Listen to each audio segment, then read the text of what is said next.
Hello boys, welcome back to another interesting session of video tutorials, and this session is meant for class 11th biology students, and this is meant for 23rd September 2020. As I promised you, today we are going to study about a very important organ of our own, that's brain, human brain. And as all of you know, the human brain comes under central nervous system. So the central nervous system or central neural system, the brain is connected. So the brain is the central information processing organ. Like you say CPU, no? In the computer, the brain is the central information processing organ of our body and acts as the command and control. This is very, very important. Command and control system. It controls the voluntary movements, balance of the body, functioning of vital involuntary organs like lungs, heart, kidney, etc. The brain is protected by the skull. You can see here, the brain is protected by skull, and it is covered by layers called cranial meninges. So the cranial meninges have three layers: dura mater, arachnoid, pia mater. So the dura mater is the outer layer, arachnoid is the middle layer, and pia mater is the inner layer, contact with brain tissue. So inside the skull, particularly the brain, acts what do you call it? It is responsible for thermoregulation, hunger and thirst, circadian rhythms of our body, activities of several endocrine glands, and human behavior. It is also the site for processing of vision. We will come across this, the various duties that our brain will perform. So it's responsible for processing of vision, hearing, speech, memory, intelligence, of course, emotions and thoughts. The human brain is well protected by the skull. Inside the skull, the brain is covered by cranial meninges consisting of an outer layer called dura mater, a very thin middle layer called arachnoid, and an inner layer called pia mater. The brain can be divided into three major parts: forebrain, midbrain and hindbrain. And also, to overcome certain pressures, the brain has got a fluid called CSF, cerebrospinal fluid. It is present in the ventricles of the brain, and it acts as a shock absorbing medium for brain.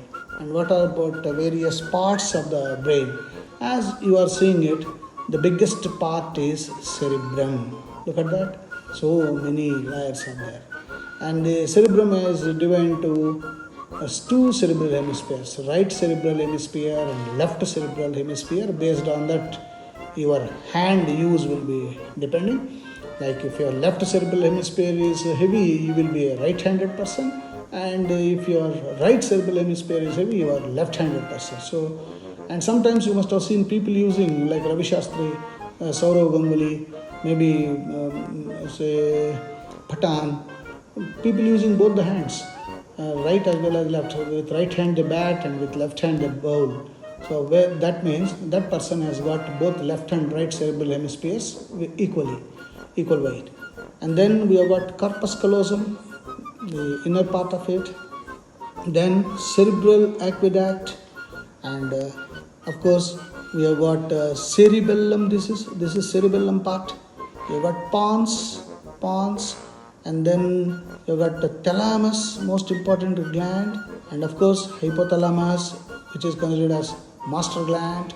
So these are the various parts that are present, and the forebrain is the front one, and you got a midbrain. So in the midbrain you have got these parts, and hindbrain, of course, you got this cerebellum, medulla, and the medulla continues as spinal cord. So brain and spinal cord are interlinked. Now let us see what are the functions of each part of the brain. So first, forebrain. The forebrain particularly has got three main parts. Forebrain. One is cerebrum, as I said, that's the biggest part. Thalamus, and hypothalamus. So rather we can make it like this. Cerebrum is the biggest part of the brain. Second is a diencephalon, because under diencephalon we can talk about the epithalamus, thalamus and hypothalamus. And then olfactory lobes.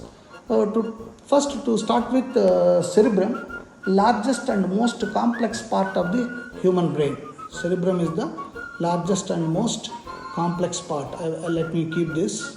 Cerebrum is the most complex part of the human brain, consists of, as I said just now, left and right cerebral hemispheres. It is connected, both these are connected by corpus callosum, as I said. It's a tract of nerve fibers, and cerebral cortex forms outermost portion of the cerebrum and makes up the grey matter. The surface of the cortex is highly folded, as you are seeing. You can see the foldings and forming gyri. These are all gyri. Gyri. Gyri. And upward folds alternating with sulci, downward words. Sulci. So gyri and sulci. Sulci. So you have got two. The gyri is the upward fold and sulci is the downward grooves. Beneath the grey matter, millions of medullated nerve fibers are present beneath the grey matter. And where is the grey matter? It is the outermost portion of the cerebrum. So in this, millions of medullated nerve fibers are present, which give opaque white appearance and comprises of white matter. Each hemisphere consists of frontal, parietal, temporal and occipital lobes. So 4 lobes will be there in each left and right cerebral hemispheres. It contains sensory, motor and association areas, means both sensory as well as motor. Association areas are responsible for functions like intersensory associations, memory and communication. And what about the diencephalon? So in diencephalon we have got epithalamus, thalamus, this portion, and hypothalamus. So epithalamus is the roof. It forms anterior choroid plexus, short pineal stalk, have pineal body, secretes a hormone called melatonin. So epithalamus secretes a hormone called melatonin. And thalamus, it is as you are seeing, the thalamus is this portion and lies superior to midbrain, just above the midbrain, composed primarily of grey matter. It serves as a switching station for sensory input, including sounds and balance. With the exception of smell, each sense channels, its sensory nerves go through the thalamus. So thalamus is that much important. Only exception is smell. What about hypothalamus? Hypothalamus lies above the pituitary gland. You can see just above the pituitary gland it is present, and it is attached to its stalk called infundibulum.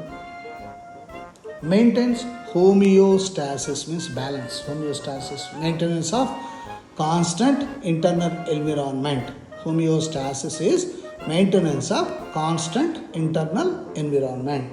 So sometimes we get fever, that means our internal environment is disturbed, means homeostasis is lost. And it controls urge for eating, okay, and drinking.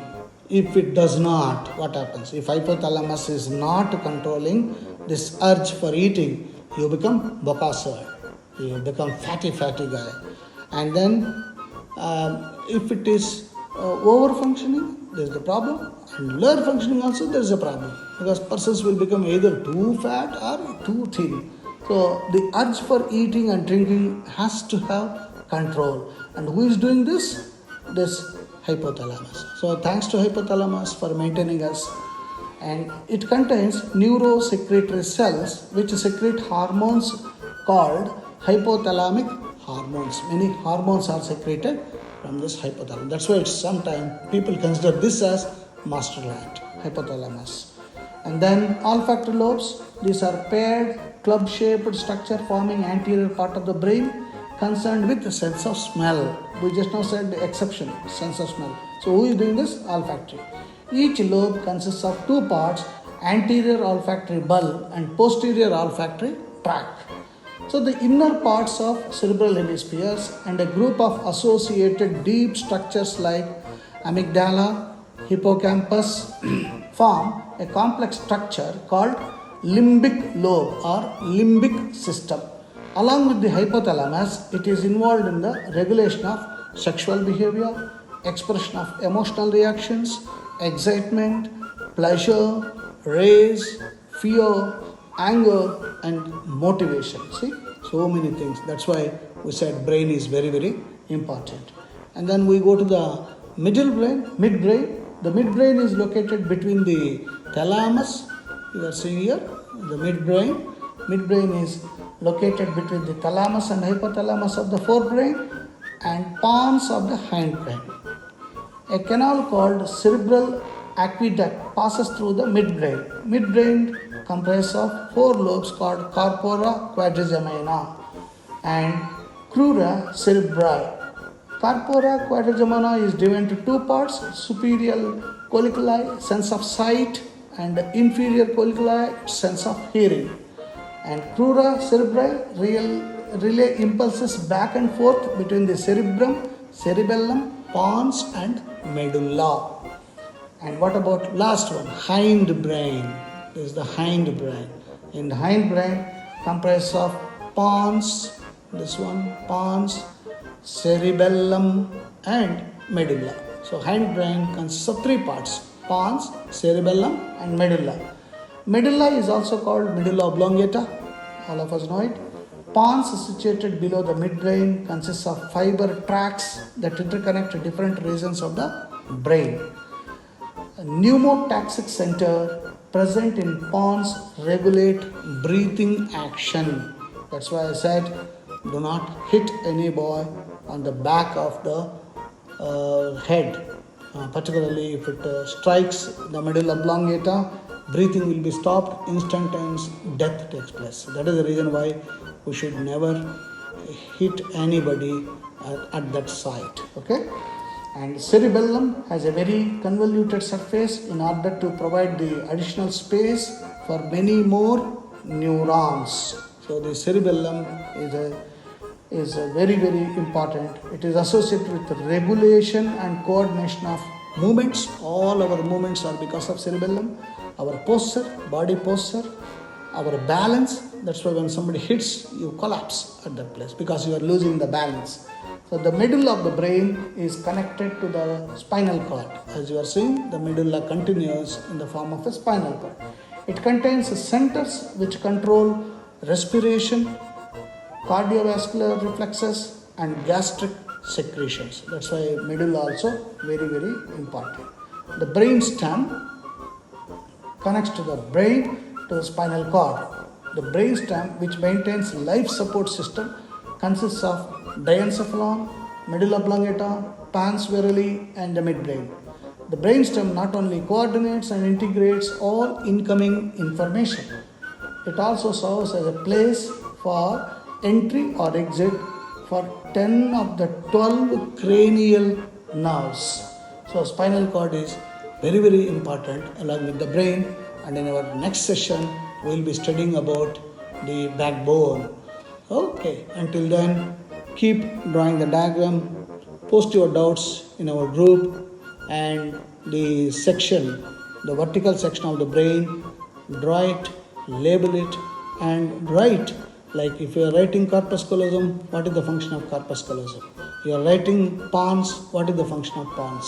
So for each part, please write the function and post it in our group. Until then, take care, bye.